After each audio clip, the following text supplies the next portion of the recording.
Hi, everyone. This is Ray again. As many of you know, I'm writing a book, Lessons from a CF Corner Man, about what I learned from my wife's struggles with cystic fibrosis and her journey to get a double lung transplant. I wanted to share with you one of the lessons that was not serious enough to make the book, but important nonetheless. In particular, it's important to those male caregivers out there who care for women.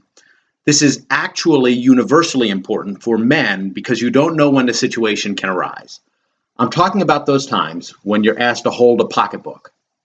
I've had to do it at many of our follow-up doctor's appointments, and I've also seen a lot of men in the waiting rooms and stores doing this wrong in embarrassing fashion. Don't let this happen to you. For those younger guys out there who are talking tough now, you'll someday be in a position, so you need to educate yourself. Listen up. There are two key factors. First, it needs to match your shoes. Now, don't make it look all intentional, but make it look casually successful. Second, you need to hold it like you don't know how to hold it. I'll start with a more straightforward one, the matching piece. Rebecca has a room full of bags upstairs, mostly Vera Bradley, and constantly growing, but she really only uses two purses. This one right here, which I guess is beige or something, seems to go well with my Converse. Right, that seems to go pretty well. They're kind of got a little brown tinge to them, very earthy. Pretty nice. Then there's this other one here, black and gray. Right, you think what's going to go well with black and gray? Adidas, black, gray, and white. So that really kind of makes my Adidas pop a little bit. So it's something where, you don't want to make it look like you're trying that hard. And lately I've been the one carrying it a lot, and she never really asked me which pocketbook to take. So a lot of it comes down on me that I've got to guess. Do I wear Converse or do I wear Adidas? And that becomes my responsibility. But I'm the caregiver, and there are certain things you must take on your shoulders. So I don't put a fuss. I don't. But the second factor is where you can get more creative. It's also a little bit more complicated. But first, I'll show you how not to hold it. So here you are. You got your pocketbook. Like, hey, guys, no, you don't hold it. Don't hold it by the straps, right? That's not how we do it. It gets worse, though. We definitely don't do it over the shoulder. Regardless of how convenient it is, what else we're carrying, we don't carry it over the shoulder. That looks ridiculous, even though it actually doesn't really go that badly with my shirt.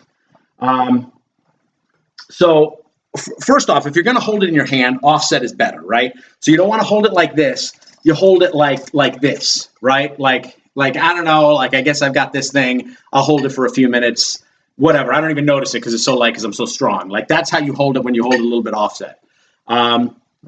Or you can combine it with other things to carry in the same hands. Ideally, like if you got this and you got a little something like this and something else, then you can kind of carry a whole bunch of stuff and it's not really noticeable because, hey, I just got an armful of stuff. Like, that's what I do. I carry stuff.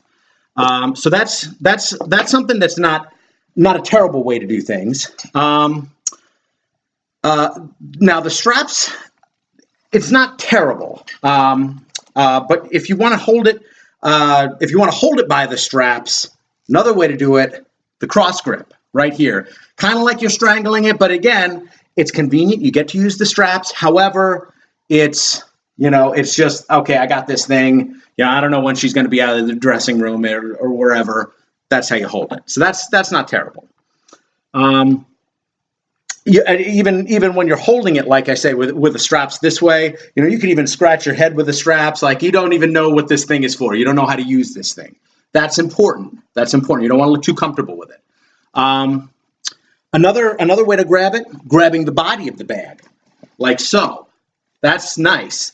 Here we go. We're holding the bag. We're giving it the full support. But yeah, we're not using the straps. We don't need to use any straps. So again, these are all great ways to hold the bag. But if the zipper is open, you've got to be careful because a bunch of stuff can fall out and bring way too much attention to yourself. Not cool. And, theoretically, that negative attention can be compounded by an annoyed girlfriend or wife as all of their crap spills out onto the floor. Even though you end up picking it up, even though they still get mad at you. So ultimately, it's a tough course to navigate. But if you have these simple rules in mind going into it, you can maintain your cool in the most challenging of circumstances. So that's it for today's lesson. But if you like it, please share it with those closest to you. And please visit cfcornerman.com to sign up with your email. Like Lessons from a CF Cornerman on Facebook and follow us at cfcornerman.com. I'm sorry, at CF Cornerman on Twitter. Whatever floats your boat. Thanks for watching.